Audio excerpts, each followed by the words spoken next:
कहानी भूला हुआ पत्र। विलोपुक्र के पुराने शहर में एक बरसाती शाम थी। 17 वर्षीय इमली को अपनी दादी के घर की अटारी में घूमना बहुत पसंद था।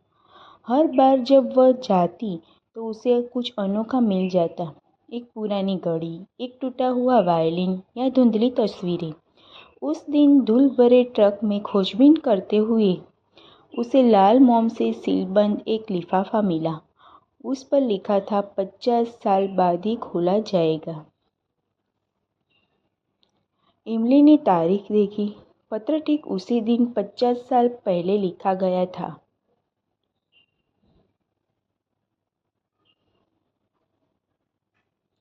उत्सुकता ने उसे काबू में कर लिया। वह दौड़कर नीचे अपनी दादी एग्नेस के पास गई और पूछा, दादी, यह किसका पत्र है?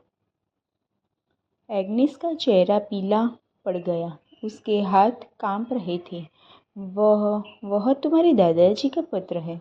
तुम्हारे जन्म से पहले ही वे गायब हो गए थे। किसी को पता ही नहीं चला कि क्यों।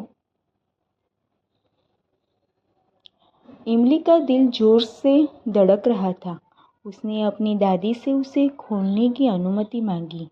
एग्नेस हिचकिचाई, फिर सिर हिलाया।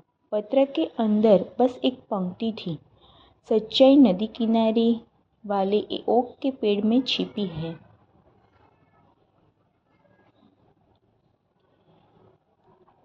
उस रात इमली सो नहीं पाई। भोर में वह नदी किनारे वाले पुराने ओक के पेड़ के पास गई। गांव वालों का कहना था कि वह भूतिया है।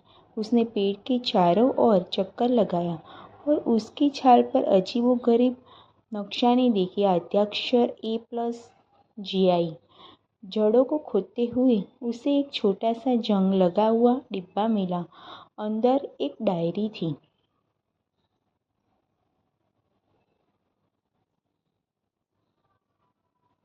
यह डायरी उसके दादा आर्थर की थी।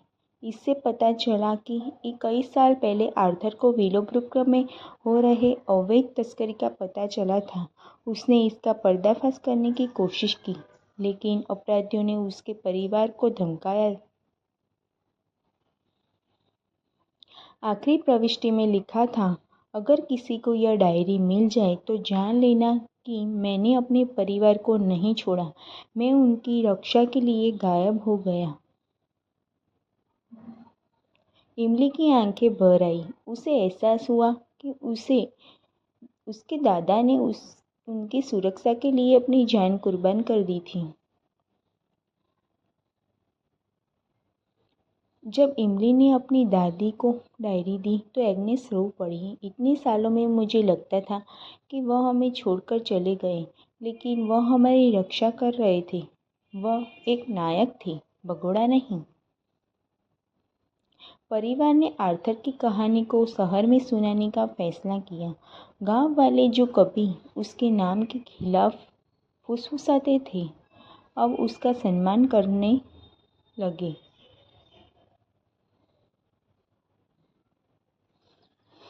उस रात इमली ओक के पेड़ के नीचे बैठी थी और अपने चेहरे पर हवा के झोंके महसूस कर रही थी। पहली बार उसने अपने दादा की उपस्थिति महसूस की, शांत, सुरक्षात्मक और गर्वित। और उसने फुसफुसाते हुए कहा, दादाजी, आपका सच अब भुलाया नहीं जा सकता। इस कहानी से हमें ये शिक्षा मिलती है कि कभी-कभी सच खामोशी में छिपा रहता है। उसे उजागर करने के लिए साहस की प्रतीक्षा करनी पड़ती है।